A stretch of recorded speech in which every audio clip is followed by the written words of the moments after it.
ہم افغانستان سے بھی لڑنے والی پالیسی اختیار کرتے ہیں. وجہ یہ ہے کہ ہماری پالیسیوں کا مکمل اختیار، وہ اس کی اتھارٹی صرف ہماری اسٹیبلشمنٹ کے پاس ہے. اور چونکہ وہ فوج ہے، فوج کی تربیت جنگی ہوتی ہے، وہ صرف اپنی سوچ اور اپنی اپروچ کے تحت فیصلے کرتے ہیں، تو ظاہر ہے کہ وہ ان کا نتیجہ جو ہے جنگ کے علاوہ کچھ بھی پھر سامنے نہیں آئے گا. جی تو ملک کے اندر بھی لڑنا، ملک کے باہر بھی لڑنا، انڈیا کے ساتھ نہیں لڑنا کہ جنگ مسئلے کا حل نہیں ہے. ایران نے ایک دن ہم پر حملہ کیا، اگلے دن ہم نے وہاں اندر جا کر ٹارگٹ کیا، اس کے بعد تیسرے دن ہم پھر آپس میں مل کر بیٹھے، اس کے بعد ان کے وفود بھی آ رہے ہیں، ہمارے وفود بھی جا رہے ہیں. یہ افغانستان کے حوالے سے ہم اس سے مختلف کیوں سوچ رہے ہیں؟ جی خدشہ ہے افغانستان کے ساتھ جنگ کا؟ میں ابھی اس حوالے سے تھوڑا امید رکھتا ہوں کہ اس پر مزید ابھی سوچنے کی گنجائشیں موجود ہیں. یکدم یہ کہہ دینا کہ جنگ کا خطرہ ہے اور خدشہ ہے، یہ نہ میں افغانستان کے لیے مفید سمجھتا ہوں اور نہ پاکستان کے لیے مفید سمجھتا ہوں. میں اپنی گفتگو میں ضرور احتیاط برتوں گا کہ میرا ایک جنرل کہتا ہے کہ میں نے باڑ لگا دی ہے اور کسی کا باپ بھی نہ ادھر سے جا سکتا ہے نہ ادھر سے آ سکتا ہے. پھر دوسرا جنرل صاحب کہتا ہے کہ میں نے باڑ اکھاڑ کے پھینک دی ہے، فضول قسم کا پاکستان کا خرچہ کیا انہوں نے. اب جنہوں نے باڑ لگائی تھی انہی کی دور میں لوگ واپس آئے، جنہوں نے باڑ لگائی انہی کی دور میں لوگ وہاں افغانستان گئے. پھر جنہوں نے باڑ اکھاڑ دی ہے اب کہتے ہیں کہ جی وہاں سے لوگ آ رہے ہیں. یہ وہاں سے لوگ آنا اور وہاں لوگوں کا جانا، وہ بھی ایک جنرل کی نگرانی میں ہو رہا ہے اور اب ان سے لڑنا بھی ایک جنرل کی نگرانی میں ہو رہا ہے. تو ادارے کے اس عمل میں تسلسل کیوں نہیں ہے؟ کل سوچ اور تھی اور رجیم کی تبدیلی کے ساتھ پالیسی تبدیل ہو جانا، سوچ تبدیل ہو جانا اور ان کو اس کا مجرم قرار دے دینا، اب یہ میرے سے کرنے کا سوال ہے، یہ مجھ سے پوچھنے کا سوال ہے کہ اس کا میں جواب دوں کہ یہ کیوں ہو رہا ہے. جی پہلے دن سے اس اسمبلی کو بھی اسٹیبلشمنٹ کا نمائندہ کہہ رہا ہوں، عوام کا نمائندہ نہیں. اور اگر الیکشن کو مینیج کیا گیا ہے تو وہ صرف یہ نہیں ہے کہ وفاق میں کیا گیا ہے، صوبوں میں بھی کیا گیا ہے، اور ہماری خیبر پختونخوا کی جو مینڈیٹ ہے یہ بھی عوامی مینڈیٹ نہیں ہے، یہ بھی اسی طرح بنائی گئی مینڈیٹ ہے. تو پٹی دنیا میں جہاں بھی ہو، 20 سال سے 40 سال سے 45 سال سے مسلسل جنگ کے زد میں ہو اور وہ ایک فوکس، پوری جنگ کا فوکس وہ علاقہ ہو، تو یہ جو ایک لمبی جنگ کسی ایک علاقے میں اتنی طویل ہوتی ہے، وہ کسی نہ کسی حوالے سے جغرافیائی تبدیلیوں کی بھی نشاندہی کرتی ہے. آمدید. اور آج کا پروگرام ہمارا مولانا فضل الرحمان صاحب کے ساتھ، جو سربراہ ہیں جمعیت علماء اسلام کے. پچھلے کچھ دنوں میں آپ نے دیکھا ہوگا، بلکہ پچھلے کچھ مہینوں سے مولانا صاحب پاکستان کی سیاست کا محور ہے. 26ویں ترمیم جب آئی اس میں سے بہت سارے کالے ناگ تھے جس کے لیے مولانا صاحب سے رابطہ کیا گیا ان کالے ناگ کو ختم کرنے کے لیے، اور مولانا صاحب نے تمام سیاسی جماعتوں کے بہاف پہ، تمام پاکستان کی قوم کے بہاف پہ 26ویں ترمیم کا ایک ایسا علاج کیا کہ جو سب کو قابل قبول تھا. اس کے بعد ہم دیکھ رہے ہیں کہ مسلسل مولانا صاحب جو ہیں وہ فوکس میں ہیں. پی ٹی آئی چاہ رہی ہے کہ جو تحریک وہ شروع کرنے جا رہے ہیں مولانا صاحب اس کو لیڈ کریں. دوسری طرف ہم دیکھتے ہیں کہ جو دہشت گردی پاکستان میں ہو رہی ہے اس کا جو سب سے بڑا ٹارگٹ ہے وہ بھی مولانا فضل الرحمان صاحب ہیں. اور کیوں کھٹکتے ہیں اس طرح وہ ہر ایک کی آنکھوں میں، اس پہ آج ان سے بات کریں گے. جو پاکستان کی سیاست میں جو ماحول بن چکا ہے، اور آپ نے سنی ہوگی مولانا صاحب کی 2 تقریریں، خاص طور پہ میں ان کا ذکر کروں گا. ایک مولانا حامد الحق کی شہادت پہ جو کوڑا خٹک میں انہوں نے بیان دیا، اور دوسرا پاکستان کی قومی اسمبلی میں کچھ دن پہلے قومی سلامتی کمیٹی سے پہلے انہوں نے ایک تقریر کی جس کے بہت چرچے ہیں. اور قومی سلامتی کمیٹی میں بھی ان کا ایک واضح موقف تھا جو شاید صحیح طرح سے باہر نہیں آ سکا. ان تمام ایشوز پہ ہم بات کریں گے مولانا صاحب سے. السلام علیکم. وعلیکم السلام. خوش آمدید اور بہت شکریہ. بڑی مہربانی آپ کا صاحب، آپ نے ہمیں ٹائم دیا اس مصروف ماحول میں بھی. ایک تو آپ کو ختم قرآن کی مبارک، آج آپ کے ہاں قرآن شریف کا ختم ہو رہا ہے. تو دوسری یہ بتائیے کہ جو میں نے ابھی بات شروع کی ہے، میں شروع اس بات سے کرنا چاہتا ہوں کہ خیبر پختونخوا بلوچستان دہشت گردی بہت زیادہ یہاں پہ ہو رہی ہے اور مسلسل حملے ہو رہے ہیں. کوئی اس میں اب بچا نہیں ہے، مسجد ہو، مدرسہ ہو، خانقاہ ہو، یا کوئی بچوں کا اجتماع ہو، عورتوں کا ہو، نماز پڑھتے ہوئے ہر جگہ یہ ہو رہی ہے، لیکن ہم نے اس میں دیکھا کہ علماء کو ٹارگٹ کیا جا رہا ہے. یہ ایک نیا فنومینا آیا جو پہلے نہیں تھا، اور پہلے یہ تھا کہ مسل کی بنیادوں پہ یہ ہوتا تھا. یہ کیا ہے؟ اور آپ بھی خاص طور پہ اس پہ تھریٹ ہے آپ کو بھی، تو یہ نیا جو فنومینا آیا ہے علماء کو ٹارگٹ کرنے کا، اس کی کیا وجہ ہے؟ بسم اللہ الرحمن الرحیم، نحمدہ ونصلی علی رسولہ الکریم. بہت شکریہ افسار عالم صاحب، آپ نے مجھے موقع دیا کچھ مسائل پر بات کرنے کا. جہاں تک پاکستان میں دہشت گردی کا لفظ ہے یا مسلح تنظیموں کا معاملہ ہے، اس کی ایک تاریخ ہے اور اس میں ہماری ریاستی غلطیوں کا بہت بڑا دخل ہے. جب سوویت یونین افغانستان میں آیا تو افغانوں نے ان کے خلاف جہاد شروع کیا اور ان کو ہم جہت ایک سیاسی حمایت حاصل رہی. لیکن اس میں جو سب سے بڑا کردار ادا کیا ہے وہ پاکستان نے ادا کیا. کوئی 30 لاکھ مہاجرین افغانستان سے پاکستان کی طرف آئے اور بالکل اسی تعداد میں تقریباً مہاجرین ایران کی طرف بھی گئے. لیکن ایران نے مہاجرین کو تو جگہ دی، لیکن ایران کو افغانستان کی جنگ کے لیے بیس کیمپ نہیں بنایا اور وہاں کسی قسم کی کوئی جنگی جو انوالومنٹ ہے وہ اس سے انہیں گریز کیا. ہم نے پاکستان کو اس کا بیس کیمپ بنایا. یہاں سے جب لفظ جہاد استعمال ہوگا تو اس کی طرف یقیناً مذہبی لوگ جائے گا، مذہب بیزار، لبرلز، سوشلسٹ، یہ تو نہیں جائیں گے. جی جنگ کی طرف تو جا سکتے ہیں، لیکن تو اس حوالے سے وہ 14 سال پر مشتمل ایک طویل جنگ تھی. اس کے بعد تو کبھی قرار آیا ہی نہیں افغانستان کے اندر. تو جب امریکہ آیا تو ہماری اسٹیٹ کی صورتحال اور تھی، اور جب روس آیا تھا تو اسٹیٹ کی صورتحال اور تھی. اور اس میں تو جو پاکستان کے اندر مجاہدین تھے وہ اسٹیٹ کا ساتھ دے رہے تھے، اور جب مشرف کا وقت آیا اور امریکہ کی انہوں نے حمایت کا اعلان کر دیا اور دہشت گردی کے خلاف جنگ کا حصہ وہ بن گئے، تو پھر ظاہر ہے جی کہ دوسری سائڈ سے بھی لوگ لڑ رہے تھے اور وہ ایک ہی بات کرتے تھے کہ روس آیا تو اس کے خلاف جہاد اور امریکہ آیا تو جہاد نہیں. اب اس کے اتحادی بن رہے ہیں. تو اس پر ہماری اسٹیٹ لوگوں کو مطمئن نہیں کر سکی اور زبردستی اپنا ایک موقف جو ہے وہ، اور جنرل مشرف صاحب کو بھی ایک بین الاقوامی سپورٹ کی ضرورت تھی جس سے وہ پہلے محروم تھا. لیکن جب 9/11 ہوا اور امریکہ افغانستان میں کود پڑا تو امریکہ کو پاکستان کی ضرورت پڑی اور مشرف نے اس کو اپنے لیے ایک غنیمت سمجھا کہ چلو میں ان کی ضرورت بن گیا ہوں. اس کا اس نے فائدہ اٹھایا. اس تسلسل کی بنیاد پر آج ہم دیکھ رہے ہیں کہ یہاں پر ایک مستقل جنگجویانہ ایک ذہنیت وجود میں آ گئی ہے. اب یہاں ان لوگوں میں کئی قسم کے تنظیمیں ہیں. ہم تو صرف TTP کی بات کرتے ہیں زیادہ تر کہ وہ ہے، یا پھر ہم معافی چاہتا ہوں آپ کو اگر میں تھوڑا انٹرپٹ کروں. ابھی اس وقت آپ 45 سال بعد، کیا آپ کے خیال میں جہاد کا لفظ اس وقت استعمال کرنا مناسب نہیں تھا؟ نہیں، ہمیں جہاد کا لفظ استعمال کرنے سے جھگڑا نہیں ہے. نہیں، لیکن جہاد روس کے خلاف جہاد جو ہے. جس طرح CIA کی مدد سے روس کے خلاف ہم جو کر ہاں، رہے ہیں. جہاد ہے. جہاد قرآن کا حکم ہے، لیکن جہاد کے لیے حکمت عملی، تدبیر، تدبر، ماحول. تو افغانستان اپنا ایک ملک ہے اور پاکستان اپنا ایک ملک ہے. دونوں کے اپنے جغرافیائی حدود ہیں، دونوں کے اپنے آئین ہیں، اپنے قوانین ہیں، اپنے حالات ہیں، اپنا ماحول ہے.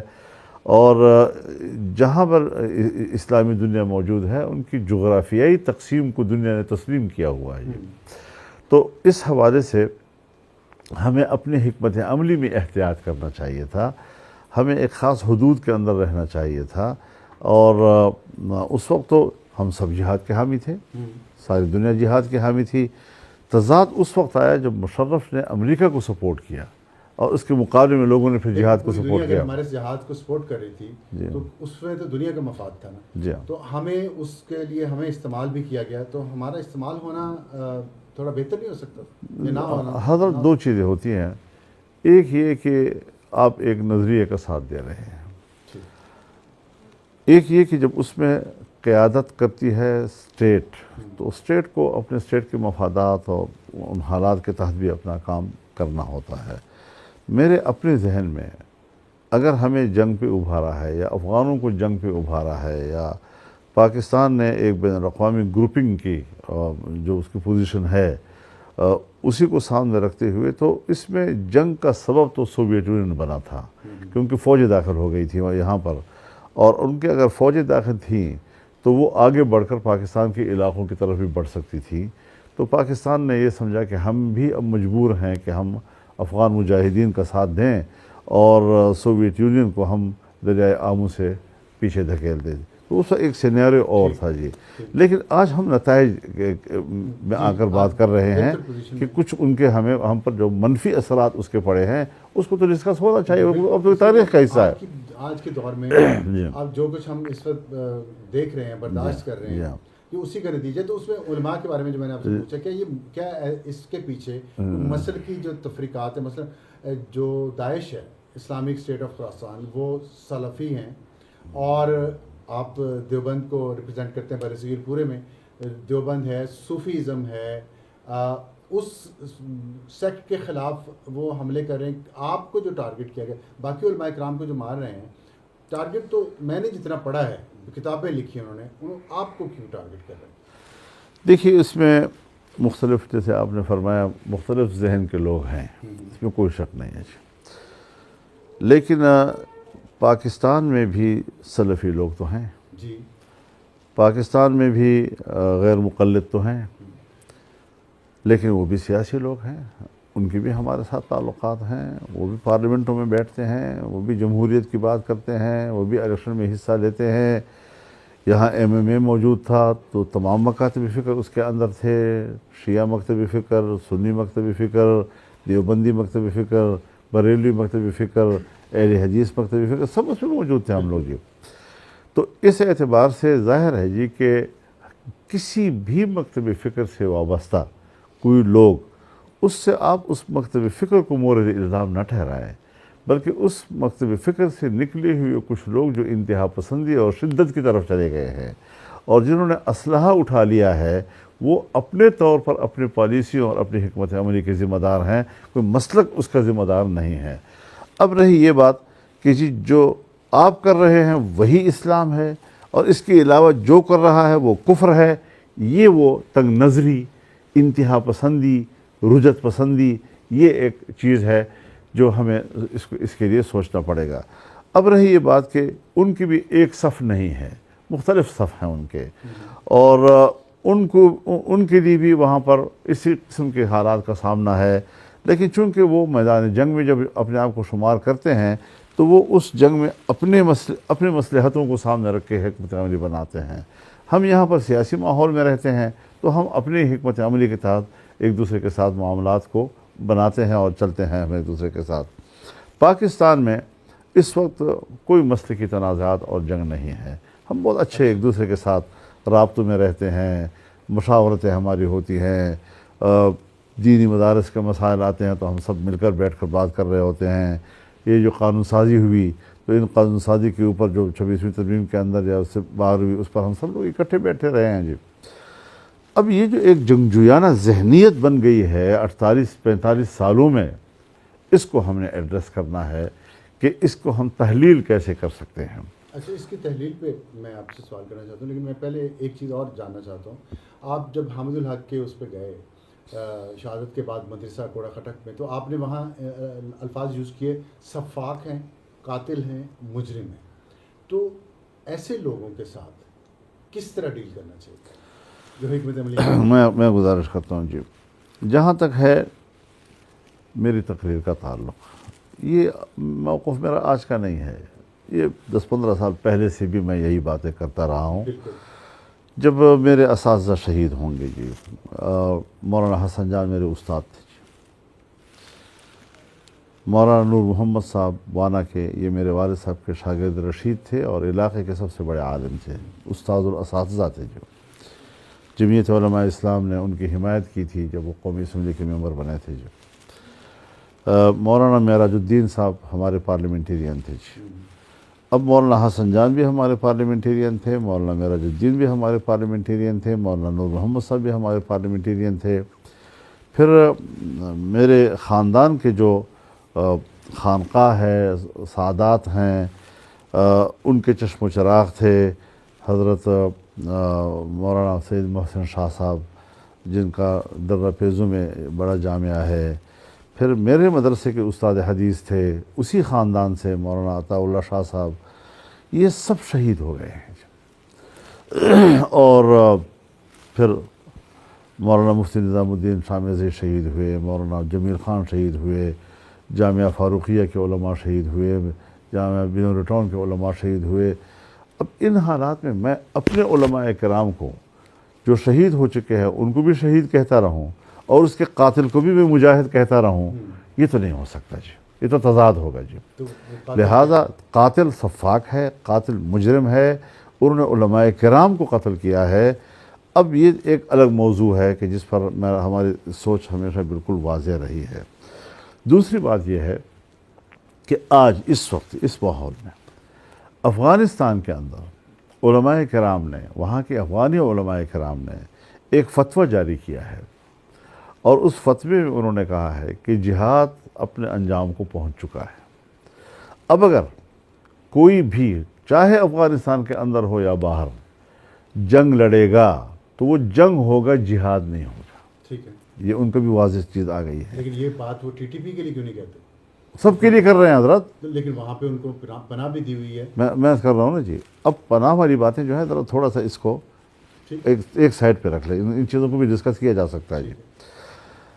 پاکستان کے علماء کرام نے، چاہے جمعیت علماء اسلام ہو، 25,000 علماء کرام پشاور میں جمع ہوئے، 10,000 علماء کرام بلوچستان میں جمع ہوئے اور سب نے بالاتفاق قرارداد پاس کی کہ ہم آئین پاکستان کے تحت، جس میں اسلام مسلمان کی بھی تعریف ہے، جس میں اسلام کی بھی تعریف ہے، جس میں قانون سازی کو اسلام کے تابع اور قرآن و سنت کے تابع بنایا گیا ہے، اور جس میں ہمارے تمام مکاتب فکر کے اکابرین کے اتفاق رائے آیا ہے. تو یہ جو نئی چیزیں وجود میں آئی ہیں، جس میں اسلحہ ہے، جس میں بارود ہے، جس میں آئین کی نفی ہے، ان سب چیزوں سے ہم نے لا تعلقی کا اظہار کیا. پھر تمام مکاتب فکر نے لاہور میں آل پارٹیز کانفرنس کی اور اس کا اعلامیہ چونکہ میں نے خود لکھا تھا، من عن قبول کیا گیا اور تمام علماء کرام نے اس موقف پہ اتفاق کیا کہ جو ہمارے اکابرین کے متفقات تھے ان کو دوبارہ زیر بحث نہیں لایا جائے گا جی. اور ہم اس نظام کے اصلاح کے لیے جو جدوجہد کر رہے ہیں، اس جدوجہد کو ہم جاری رکھیں گے. اور اس کے بعد وفاق المدارس العربیہ نے کوئی 150 علماء کرام پورے ملک کے طول و عرض سے بلائے اور انہوں نے تو پاکستان کے اندر دینی مقاصد کے لیے صحیح، لیکن اسلحہ اٹھا کر اس کے لیے جنگ لڑنا، اس کو غیر شرعی تک کہہ دیا تھا جی. تو ہر ملک کے اپنے حالات ہوتے ہیں، ہم نے اپنے ملک کے لیے سوچنا ہے اور ہم اپنے ملک کے لیے بات کرنا چاہتے ہیں.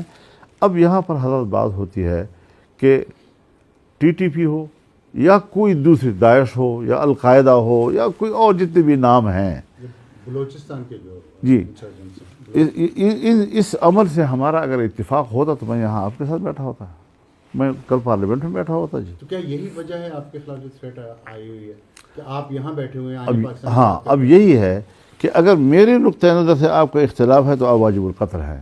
یہ ہے انتہا پسندی. نظر کا اختلاف ہو سکتا ہے، میں اور طرح سوچ رہا ہوں، آپ اور طرح سوچ رہے ہیں، لیکن ہم نے ایک دوسرے کو گنجائشیں دینی ہوتی ہے. سیدھا جب میں آپ سے اختلاف کرتا ہوں سیدھا میں کافر ہو جاتا ہوں اور سیدھا میں واجب القتل ہو جاتا ہوں. یہ جو ذہنیت ہے اس کو ہم نے کس طرح تحلیل کرنا ہے. اسی پہ میں دیکھیں جو اکوڑا خٹک پہ حملہ ہوا ہے، وہاں جو آپ نے جہاد کی بات کی، روس کے خلاف جو شروع ہوا تھا، اس میں مدرسہ حقانیہ کا بہت اہم رول تھا اور جو طالبان کی بہت ساری قیادت وہاں سے پڑھ کے گئی تھی، اس پہ حملہ ہونا اور ان لوگوں کی پناہ گاہ جو ہے وہ افغانستان ہے. یہ تضاد نہیں ہے کہ ٹی ٹی پی ہو یا داعش ہو، ہیں تو افغانستان کے اندر، وہاں کی طالبان حکومت یہ کہہ رہی ہے کہ جہاد ختم ہو گیا، لیکن جنہوں نے جہاد کی تربیت دی، تعلیم دی، انہیں پہ حملے وہ کر رہے ہیں، داعش اور ٹی ٹی پی۔ میں نے اس حوالے سے بہت کام کیا ہے طالبان صاحب، میں اس میں کسی قسم کا کوئی آخری جملہ کہنے کے لیے تیار نہیں ہوں جی، ٹھیک، اور نہیں ایک جملے میں سارے معاملات کو بند کرنے کے لیے میں آمادہ ہوں۔ اس پر کچھ کام کرنے کی ضرورت ہے۔ وہ بتائیں۔ اور میں جب افغانستان گیا تھا الیکشن سے پہلے، تو انہوں نے مجھے دعوت دی اور میں اپنی پارٹی کے کیپیسٹی میں وہاں جانے کے لیے آمادہ ہوا، لیکن چونکہ مجھے مسائل کا پتہ تھا، کچھ مشکلات تھی مہاجرین کے حوالے سے، سرحدات کے حوالے سے، تجارت کے حوالے سے، ٹی ٹی پی کے حوالے سے وغیرہ وغیرہ، تو میں نے یہ سوچا کہ میں ملک کو کیوں فائدہ نہ پہنچاؤں، میں اپنے ملک کی مشکل کو کیوں نہ حل کروں، اس میں کوئی کردار کیوں نہ ادا کروں۔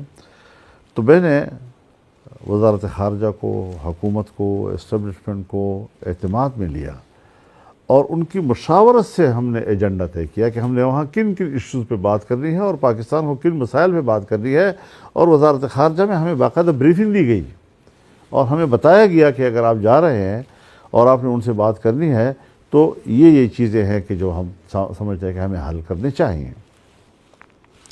چنانچہ میں گیا اور میں نے وہاں ایک ہفتہ گزارا، میرے رفقا میرے ساتھ تھے، علماء کرام کا وفد میرے ساتھ تھا، اور ہم نے تمام ایشوز پر بات کی، اور بات کر کے ہم نے مسائل حل کیے، نتائج حاصل کیے اس کے وہاں پر ہم نے جی، اور یہاں آ کر میں نے رپورٹ کیا، اور اس رپورٹ کو انہوں نے تسلیم کیا، قبول کیا، اپریشیٹ کیا، اس نے خراج تحسین پیش کیا مجھے جی۔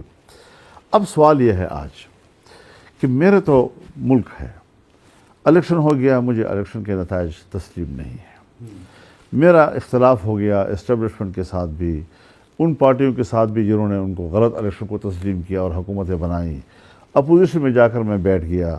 اب یہ میرے داخلی معاملات پر اختلاف رائے ہے، میرے اسٹیبلشمنٹ کے اندر اور میری حکومت کے اندر یہ صلاحیت کیوں نہیں ہے کہ وہ جو ہم نے کامیابیاں حاصل کی تھیں ان کو صحیح طور پر فالو کر سکیں اور اس پر معاملات کو بہتری کی طرف لے جا سکے جی۔